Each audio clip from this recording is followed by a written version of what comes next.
میاں بیوی کو ایک بستر پر سونے کا ثواب۔ حدیث نبوی صلی اللہ علیہ وسلم ہے کہ میاں بیوی کو ایک بستر پر سونے کا کتنا اجر و ثواب ملتا ہے۔ مرد کا اپنی بیوی کے ساتھ اکٹھے ایک بستر میں سونا۔ بسم اللہ الرحمن الرحیم۔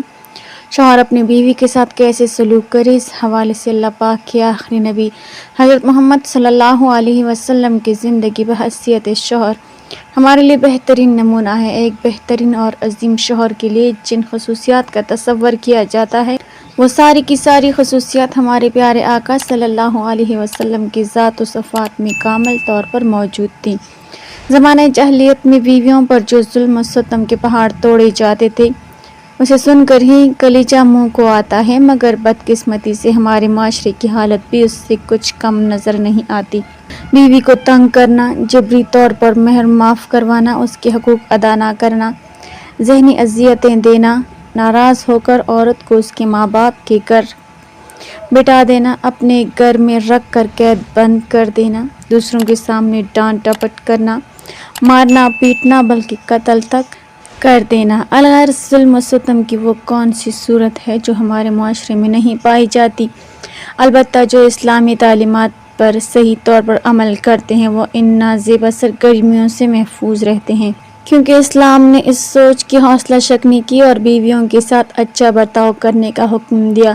ہمارے پیارے آقا صلی اللہ علیہ وسلم اپنی ازواج مطہرات رضی اللہ تعالی عنہن کے ساتھ نہایت اچھا برتاؤ کرتے۔ چنانچہ فرماتے ہیں، تم سب میں بہتر وہ ہے جو اپنی بیویوں کے حق میں بہتر ہو، اور میں اپنی بیویوں کے حق میں تم سب سے بہتر ہوں۔ حدیث نبوی صلی اللہ علیہ وسلم ہے کہ میاں بیوی کو ایک بستر پر سونے کا کتنا اجر و ثواب ملتا ہے۔ مرد کا اپنی بیوی کے ساتھ اکٹھے ایک بستر میں سونا افضل ہے، البتہ یہ کہ کسی ایک کو عذر ہو۔ اس لیے مقصد ہم بستری کرنا نہیں بلکہ مقصد بیوی کو خوش کرنا ہے۔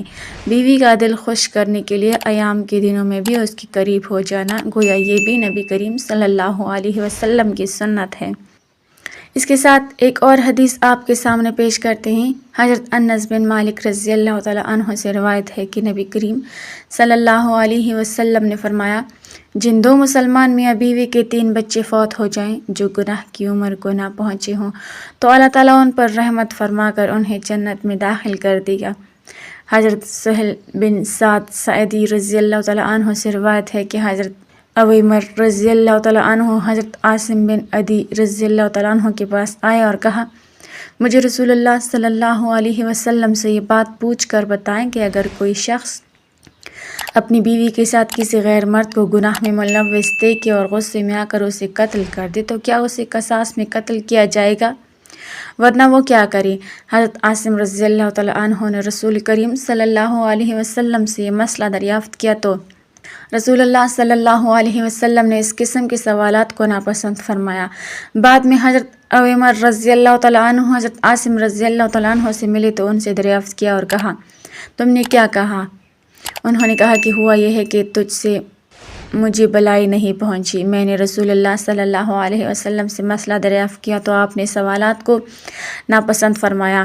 عویمر رضی اللہ تعالیٰ عنہ نے کہا، اللہ کی قسم میں ضرور رسول اللہ صلی اللہ علیہ وسلم کی خدمت میں حاضر ہو کر یہ بات پوچھوں گا۔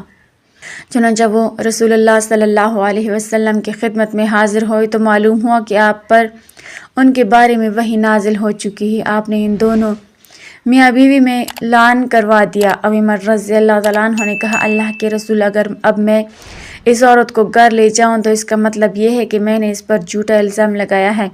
چنانچہ انہوں نے رسول اللہ صلی اللہ علیہ وسلم کے حکم دینے سے پہلے ہی اس عورت کو طلاق دے دی۔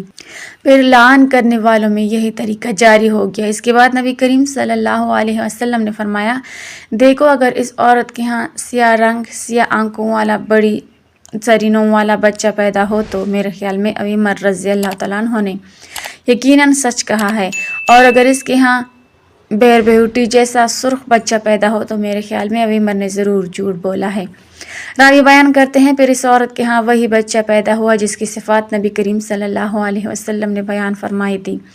حضرت عبداللہ بن مسعود رضی اللہ تعالیٰ عنہ سے روایت ہے، انہوں نے فرمایا، جمعے کی رات ہم لوگ مسجد میں تھے کہ ایک آدمی نے کہا اگر کوئی مرد اپنی بیوی کے ساتھ کسی غیر مرد کو گناہ کی حالت میں دیکھ کر قتل کر دے تو تم لوگ اسے قصاص کے طور پر قتل کر دو گے، اور اگر وہ اپنی بیوی کے مجرم ہونے کی بات کرے تو تم اسے الزام تراشی کی سزا کے طور پر کوڑے لگاؤ گے۔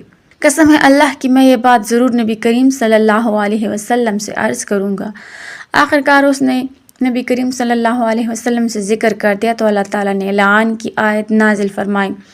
اس کے بعد اس آدمی نے آ کر اپنی بیوی پر الزام لگایا تو نبی کریم صلی اللہ علیہ وسلم نے ان دونوں میاں بیوی کے درمیان لعان کروا دیا اور فرمایا شاید اس عورت کے ہاں سیاہ فام بچہ پیدا ہو۔ چنانچہ سیاہ فام اور گنگریالے بالوں والا بچہ ہی پیدا ہوا۔ ام المومنین حضرت عائشہ رضی اللہ تعالیٰ عنہا سے روایت ہے کہ ان کا ایک غلام تھا اور ایک لونڈی تھی جو آپس میں میاں بیوی تھے۔ انہوں نے کہا اے اللہ کے رسول، میں ان دونوں کو آزاد کرنا چاہتی ہوں۔ تو رسول اللہ صلی اللہ علیہ وسلم نے فرمایا اگر تو انہیں آزاد کرے تو عورت سے پہلے مرد کو آزاد کرنا۔ اس کے ساتھ ایک اور حدیث آپ کے سامنے پیش کرتے ہیں۔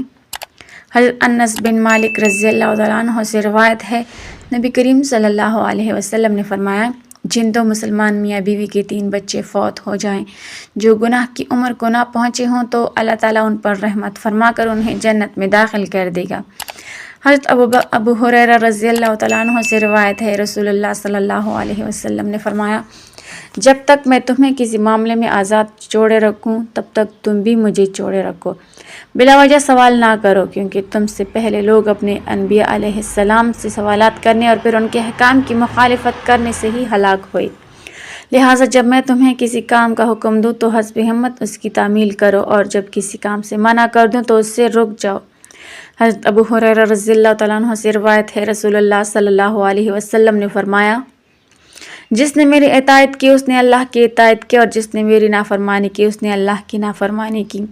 تو دوستو یہ آج کی ہماری ویڈیو جو آپ کے سامنے پیش کی گئی ہے، دعا ہے کہ اللہ تعالیٰ میرا سنانا اور آپ کا سننا اپنی بارگاہ الہی میں قبول و منظور فرمائے، آمین ثم آمین۔ ناظرین کمنٹ باکس میں اللہ تعالیٰ کے 99 ناموں میں سے ایک نام ضرور ٹائپ کریں۔